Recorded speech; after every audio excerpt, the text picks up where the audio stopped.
አሳልፎ ምን አደረገን? ሰጠን ይላል። ክብር ለጌታ ይሁን። ወደዚህ ክፍል ከመሄድ በፊት ስለ ዘዳግም መጽሐፍ ትንሽ ላውራላችሁ። ዘዳግም መጽሐፉን የጻፈው ራሱ የእግዚአብሔር ሰው ሙሴ ነው።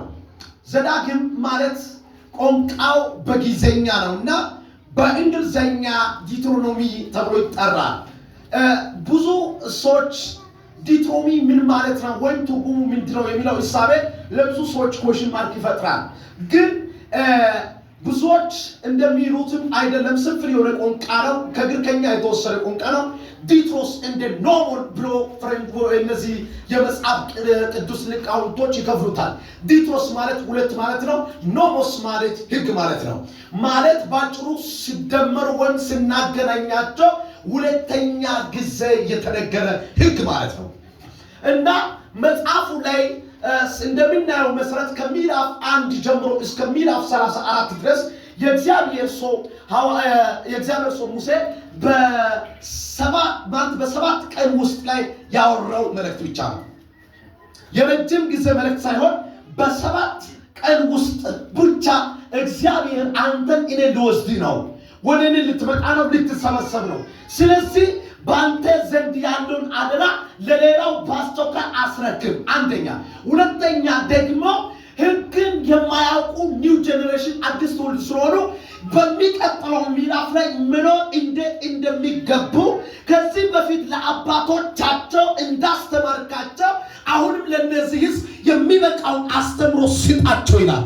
ሶስተኛው ደግሞ የተስፋው ቃል አብራራላቸው ይላል። የተስፋውን ቃል ምን አድርግላቸው? አብራራ። ምን ማለት ነው?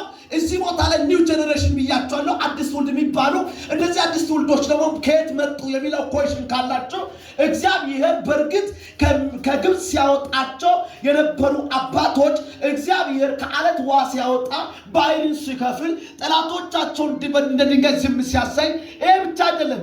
ከግብፅ ከመውጣታቸው በፊት እግዚአብሔር በግብፃውያን ዘንድ ያደረገው እያንዳንዱ ታምራትና ከዛም በፊት እግዚአብሔር ለአብርሃም፣ ለይስሐቅ፣ ለያዕቆብ፣ ለዮሴፍ የተናገረው የኪዳኑን ቃል በተለያዩ መንገድ የማያስተውሉ ኒው ጄኔሬሽን ማለት በምድረ በዳ የተወለዱት ማለት ናቸው እና እነዚህ የቀድሞ የአባቶቻቸውን ኪዳንና እግዚአብሔር ያመጣበትን መንገድን የሚያውቁ ከእግዚአብሔር ጋር የነበረው ሪሌሽን ላይ ባለው ከዝ እግዚአብሔር ፊት ስላመፁ ወይም ስላጉረመረሙ እግዚአብሔር በምድረ በዳ አጠፋቸውና እንደገና እግዚአብሔር ኒው ጄኔሬሽን አወጣ እና ለነዚህ ትውልዶች ያን ተስፋ አብራራ፣ ደጋግመን አስረዳቸው ይላል። በዚህ ክፍል ላይ ከምዕራፍ 1 ጀምሮ እስከ 34 ድረስ ላይ በደንብ ፎከስ አድርጎ ወይ ኢንሳይስ አድርጎ አጽንኦት አድርጎ የእግዚአብሔር ሰው ሙሴ የሚያወራው ነገር አንደኛው አስታውሱ የሚል ቃል ነው። ምን አድርጎ? አስታውሱ።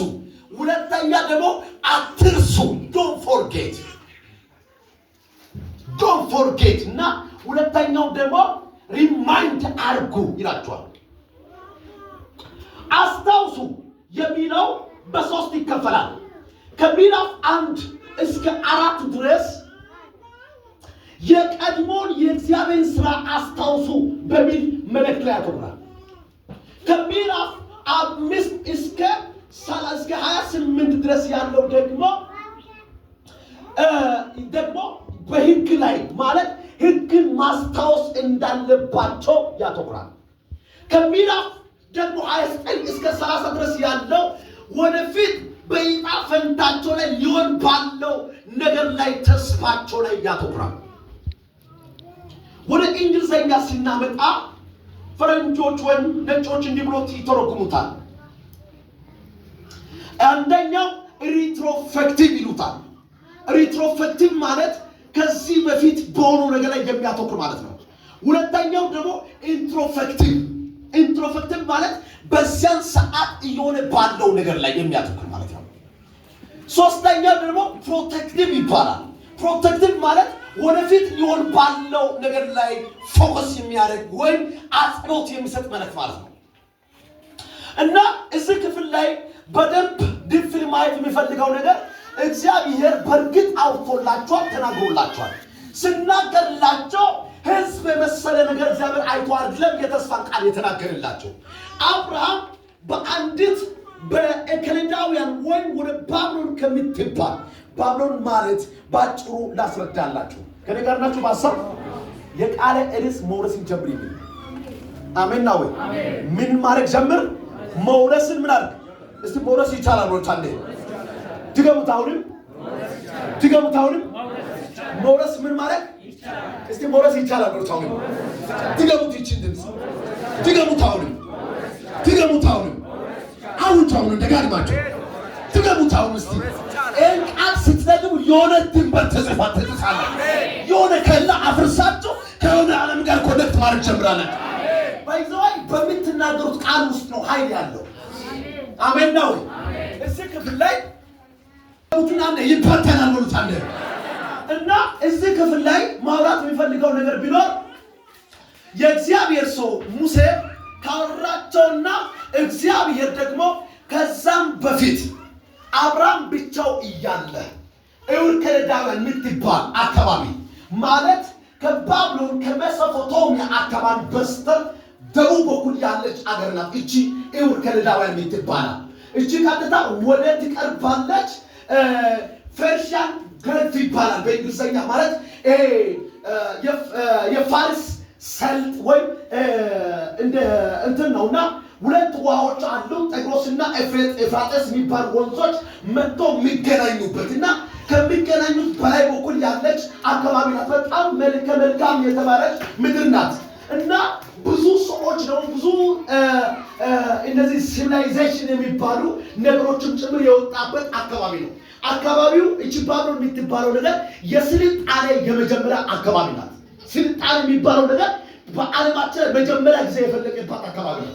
ለምሳሌ በታሪክ ደረጃ ካወቃችሁ እነ ሱሙራውያን የሚባሉ እነ ኤከዳውያን የሚባሉ እነ ሂታውያን የሚባሉ እነዚህ የመጀመሪያ መንግስት የሚባሉ ንጉስ የሚባሉ ህዝብን የማስተዳደር ሲስተም የሚባሉ መጀመሪያ ጊዜ የዘረጉት ናቸው።